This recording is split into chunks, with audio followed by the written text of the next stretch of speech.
Hey everyone, I'm Anshabu and welcome back to my YouTube channel.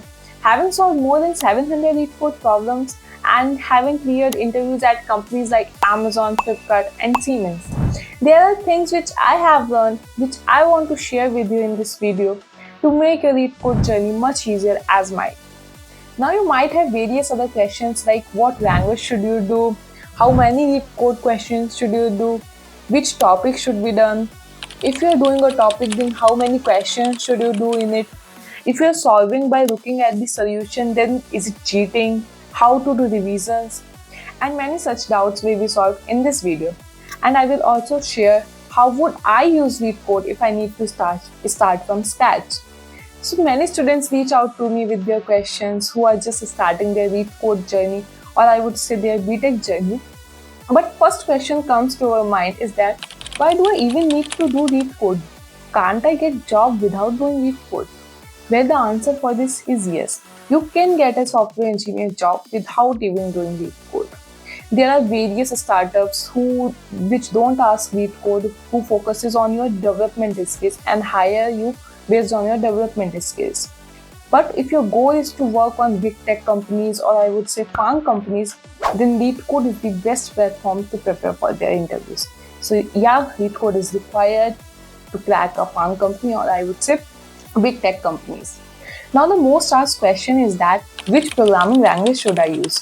So many people get confused by deciding for coding language, since as there are many coding languages available like C, C++, Java, Python and more. So if you're new to coding and don't know any programming language, then I would suggest that you can get started with Python because of its simple syntax, so it is easy to get started. But if you know any programming language, then I would suggest that you should stick with it. Because if you are starting with Python, then with time you have to shift to some other language like C++ or Java. And you don't need to be an expert in the starting. You should just understand the various basic things like loops, conditional statements, functions, basic input and output syntax. Most programming languages comes with inbuilt support of common data structures like C++ with STL and Java with their collections library. So you can also spend some time in learning these. And language is never a barrier for DSA or interviews unless and until any specific programming language is mentioned in their job description. So you can gain expertise in any one of the programming language and get started with DSA, or I would say LeetCode. Next question is, I'm new to data structures and algorithms. How would I learn these? So before solving your first LeetCode question, you should have basic idea of CS fundamentals like time and space complexity and basics of data structures and algorithms. You don't need to go very deep because you will be learning all these things in the depth while solving the questions.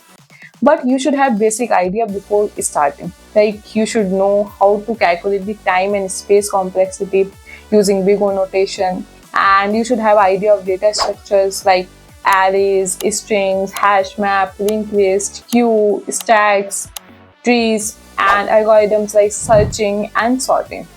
And to learn all these things, you can find many resources on YouTube. So you can search for those resources and you can get started with the one you are comfortable with, or the explanation for any resource you like. So you can get started with any of those resources. Next out is how many questions should be done on LeetCode. So well, there is no limit. You can do as much questions as you want. You will always feel less during your interviews. But to learn DSA properly, you should do at least around 300 plus problems, or I would say good problems. The mistake which most of the people do here is that they start running around 500 LeetCode problems, 1000 or even more, in which they are mostly solving the easy problems only. So here we are not talking about quantity, here we are talking about quality. You have to do medium and hard problems to master DSA or to learn DSA. Now the next doubt is that how many LeetCode questions should I solve for a particular topic? So you can follow any list like the list of top interview questions on LeetCode or Stiver's A to Z DSA sheet or any other sheet, because these sheets contains almost questions from almost all the topics. So by doing these sheets, you will get to know that in which topic you are weak, in which topic you are strong. So take any sheet and start solving it, because by doing this sheet you will get to know that in which data structure, in which topic you are weak, and in which topic, from which topic you need to solve more questions. So if for a particular topic, if you're solving around 15 to 20 good problems, then I think they are enough. Now what these good questions or good problems means? So it generally means mostly asked, frequency should be more, along with they should be of at least medium complexity. And one more tip here is that do figure out time and space complexity with every question, because time and space complexity will be asked in almost every interview, and if you make mistake in figuring out the time and space complexity, then it will definitely finish your interview. So do learn figuring out time and space complexities properly. Next question comes is that how much time should I give for a single LeetCode question? So for this, if you are in very early phase of your DSA, if you are just starting, then it doesn't matter how much time you are taking. Even if it is taking 1 or 2 days, then let it be. Just focus on thinking the solution for the problem.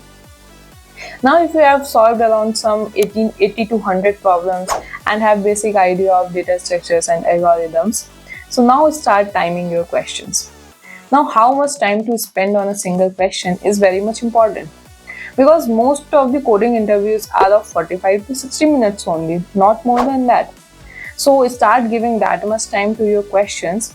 Most of the times in interviews, they expect 2 to 3 questions in that 45 to 60 minutes in that time frame. So you should at least try to solve minimum of 1 question in that time for 45 to 60 minutes. And you should try to think of all the optimized approaches of that problem. Now the next question is, should I look for the solution when I'm stuck or not? So let me tell you how I used to approach the problems. So first I spend around 30 minutes on understanding the problem and thinking for its solution. Now even after 30 minutes I am unable to think for any approach, then I will look for its approach, for its explanation in the solution section. And then again start thinking around that approach, so that and try to code that solution on my own. But even after reading the approach, after understanding the approach, I am unable to code the solution, then I used to look for the code. Now even after looking at the code, don't copy paste it. Do code it on your own, because even after looking at the code, if you are coding it on your own, you will understand more things.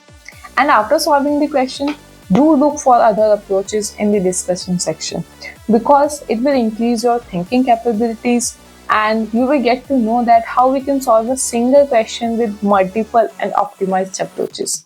So do look for the other solutions as well. This is a very important thing which most of the students don't follow, so don't miss it. Next question is, should I memorize the solutions or not? Yes, you need to memorize a little, but not the question or solution.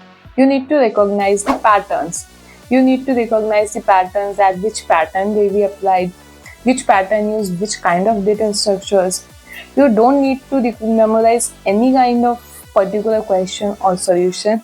You need to recognize patterns and learn to identify it, so that if you get any new question of the same kind, then you should be able to solve it by recognizing the patterns. And the last advice is that if you have solved around 150 to 200 problems and have covered all the data structures, then start giving contests on LeetCode. Because the first step of every application process is their online assessment. And by attending these LeetCode contests, you will get to know that how to solve the questions within that time frame. Because the LeetCode question is of 90 minutes, consisting of 4 questions, and most of the online assessments are also consist of the same timelines and the same number of questions, around 90 minutes or 120 minutes or 60 minutes with 2, 3 or 4 questions.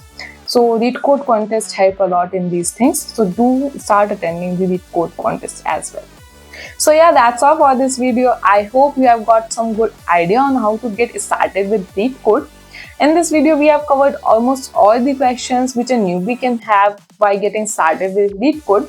So yeah, if you like the video, then do like, share and subscribe the channel, as it motivates me to create more such amazing content. And if you have any doubts or you want me to make video on some other topic, then do drop your thoughts in the comment section below. Bye guys, see you in the next video. Till then, keep learning and stay curious.